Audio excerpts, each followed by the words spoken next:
अपने हेडफोन्स पहन लें, आयतुल कुर्सी पढ़ना ना भूलें और अपने ऊपर दम कर लें। कमज़ोर दिल अफराद इस वीडियो को हरगिज़ ना देखें। और अगर आप ड्राइव करते हुए स्टोरी को सुन रहे हैं तो एक नज़र अपनी बैक सीट पर ज़रूर डाल लें, क्योंकि मैंने सुना है जब भी हम इस माफूकुल फितरत मखलूक के बारे में बात करते हैं तो ये हमारे आसपास जमा हो जाती है और बड़ी तजस्सुस से सुनती है कि हम इसके बारे में क्या बात कर रहे हैं।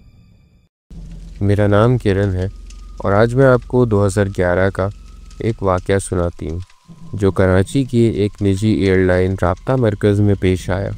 ये क्योंकि मेरी पहली नौकरी थी और इस जगह की अजीबोगरीब बातें आज भी मेरे दिल में खौफ भर देती हैं। ये कहानी इस इमारत की है जो मुबैना तौर पर एक पुराने कब्रिस्तान की जगह पर बनाई गई थी और वहाँ के वाक़यात ने मुझे हमेशा के लिए बदल दिया। मैं कॉन्ट्रैक्ट पर काम करती थी जो कराची के टर्मिनल 1 के करीब कंप्यूटर सेंटर की इमारत में वाक़ था। ये इमारत इंजीनियरिंग डिपार्टमेंट के सामने थी और हमारा दफ्तर इसकी पहली मंजिल पर था। सिक्योरिटी गार्ड्स हर 2 दिन बाद बदल जाते थे और इनसे बात करना मना था। इमारत के बारे में एक अजीब सी अफवाह मशहूर थी कि इसे एक पुराने कब्रिस्तान पर बनाया गया था। लोगों ने इस पर काफ़ी एहतजाज भी किया था, लेकिन इदारे ने इसे नज़रअंदाज करके 3 दफातर बनाए, लाइव टेली प्रोग्राम के लिए, एक अमले के लिए और एक हमारा राब्ता मरकज़। रात के वक्त जब हवा चलती, इमारत के कोनों से अजीब सी आवाज़ें उठनी शुरू हो जाती, जैसे कोई हल्के हल्के सिसकियाँ लेके रो रहा हो। हम इसे हवा का शोर समझकर नज़रअंदाज कर दिया करते थे, लेकिन दिल में इस बात का खौफ था कि ये आवाज़ आखिर आ कहाँ से रही है। इमारत के साथ एक पुराना शमशान घाट था जो बरसों से बंद पड़ा था और इसके इर्द गिर्द झाड़ियाँ उग चुकी थी। रात को वो जगह ऐसी लगती थी जैसे कोई साया वहाँ पर छुपा हुआ हो। हमारी ड्यूटी 2 शिफ्टों में थी।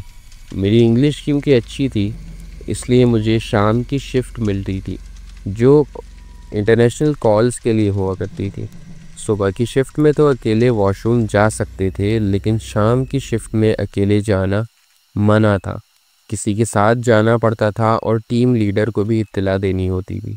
वॉशरूम के करीब शमशान घाट होने की वजह से वो जगह रात के वक्त ख़ास तौर पर डरावनी लगती थी। एक रात मैं और मेरी दोस्त ब्रेक लेने नीचे कैंटीन गए। कैंटीन बंद थी तो हमारे पास सैंडविचेस वगैरह थे। हमने सोचा कि नीचे के वॉशरूम जाएंगे, फिर हाथ मुंह धोकर हॉल में बैठकर वहीं हम खाना खा लेंगे। वो वॉशरूम शमशान घाट की दीवार के बहुत करीब था। मेरी दोस्त और मैं वॉशरूम की तरफ चल पड़े। मेरी दोस्त अंदर गई और मैं बाहर खड़ी हो गई।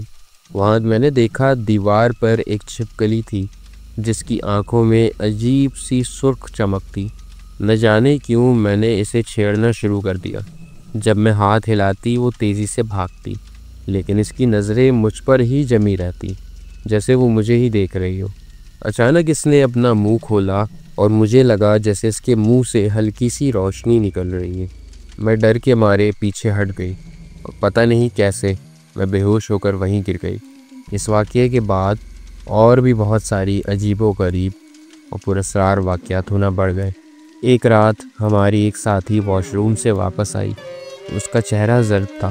उसने बताया कि जब वो हाथ धो रही थी तो शीशे में इसके पीछे एक औरत का साया इसे नज़र आया, जिसके बाल लंबे और चेहरा धुंधला था।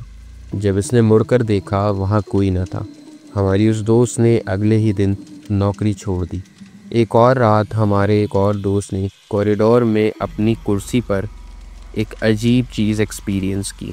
वो रात की शिफ्ट के दौरान अकेली डेस्क पर बैठी थी जब उसकी कुर्सी खुद ब खुद हिलने लगी, जैसे कोई इसे पीछे से खींच रहा हो। इसने सोचा कि कोई मजाक कर रहा है, लेकिन जब इसने मुड़कर देखा वहाँ कोई न था। फिर इसकी कंप्यूटर स्क्रीन पर खुद ब खुद हुर्फ लिखे जाने लगे और वो हुर्फ थे, तुम सब यहाँ नहीं रह सकते। ये अल्फाज पढ़कर उसकी चीख निकल गई और वो दफ्तर से भागकर नीचे चली गई। इसने इस रात के बाद इस चीज़ के बारे में कभी किसी से बात नहीं की और कुछ ही दिन बाद वो भी नौकरी छोड़कर चली गई। एक और वाक़या हमारे एक दोस्त के साथ पेश आया। वो ब्रेक के दौरान इस शमशान घाट के रास्ते के करीब सिगरेट पी रहा था। जब इसने राख झाड़ी तो अचानक इसे ज़ोर से धक्का लगा। वो मुंह के बल गिरा और इसका एक दांत भी टूट गया। जब वो उठा तो उसने महसूस किया कि उसकी कमर पर अजीब तरह के सुर्ख निशानात बने हुए हैं, जैसे किसी ने इसे पंजों से खरोच दिया हो। अस्पताल में जब उसका इलाज किया जा रहा था तो वहाँ पर एक मौलाना साहब मौजूद थे, जो खुद ही उसके करीब आकर बैठ गए और उन्होंने उससे कहा कि बेटा, तुमने फलां जगह जो सिगरेट पी थी और राख झाड़ी थी, वो राख तुमने एक जिन के बच्चे पर झाड़ी थी। इसकी वजह से तुम्हें इसकी सज़ा दी गई थी। हमारे उस दोस्त ने भी कुछ ही दिनों बाद नौकरी छोड़ दी और कई महीनों तक वो बीमार भी रहा। एक रात जब हम रात 12 बजे शिफ्ट ख़त्म करके दफ्तर से निकल रहे थे, कॉरिडोर में हमें भारी कदमों की आवाज़ सुनाई दी, जैसे कोई बहुत बड़े बड़े बूट्स पहनकर चल रहा हो। हम 5 लोग थे और हम पांचों ने उन जूतों की आवाज़ सुनी। वो आवाज़ ऐसी थी जैसे कोई हमारे पीछे चल रहा हो। हमने मुड़कर देखा, लेकिन कॉरिडोर तो बिल्कुल खाली था। अचानक लिफ्ट का दरवाज़ा खुद ब खुद खुला और बंद हुआ। हालांकि इस वक्त कोई ऊपर या नीचे नहीं जा रहा था, वो लिफ्ट बिल्कुल खाली थी। हम सीढ़ियों से फ़ौरन नीचे भागते हुए उतर गए, लेकिन सीढ़ियों पर भी हमें एक अजीब सी बदबू महसूस हुई थी, जैसे कोई चीज़ सड़ रही हो। जब हम नीचे पहुँचे तो एक अजीब सी आवाज़ आई, जैसे कोई हमारा नाम पुकार रहा हो, बिलखुसूस मेरा नाम पुकार रहा हो। लेकिन वो आवाज़ हवा के साथ कहीं गुम हो गई और किस तरफ से आई, हम पांचों में से किसी को पता नहीं चला। सिक्योरिटी गार्ड भी ये सब देखकर खौफज़दा हो गया था। इसने बताया कि रात को कभी कभी इमारत की खिड़कियों पर अजीब साए नज़र आते हैं, जैसे कोई बाहर से हमें देख रहा हो। ये होने के बाद आहिस्ता आहिस्ता हम पांचों दोस्तों ने भी उस दफ्तर की नौकरी छोड़ दी और आज भी जब मैं अपने कमरे में अकेली बैठी हुई ये सब याद करती हूँ तो मेरे जिस्म में खौफ की एक लहर दौड़ जाती।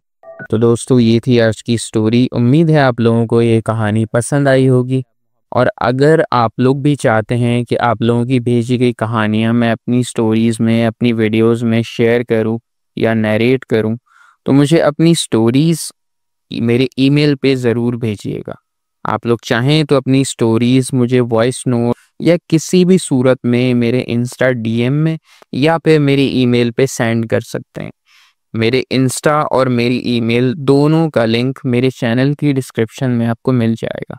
मिलते हैं अब अगली वीडियो में। तब तक के लिए अपना, अपने प्यारों का, जिनसे आप मोहब्बत करते हैं, उनका ख़ास ख्याल रखिएगा।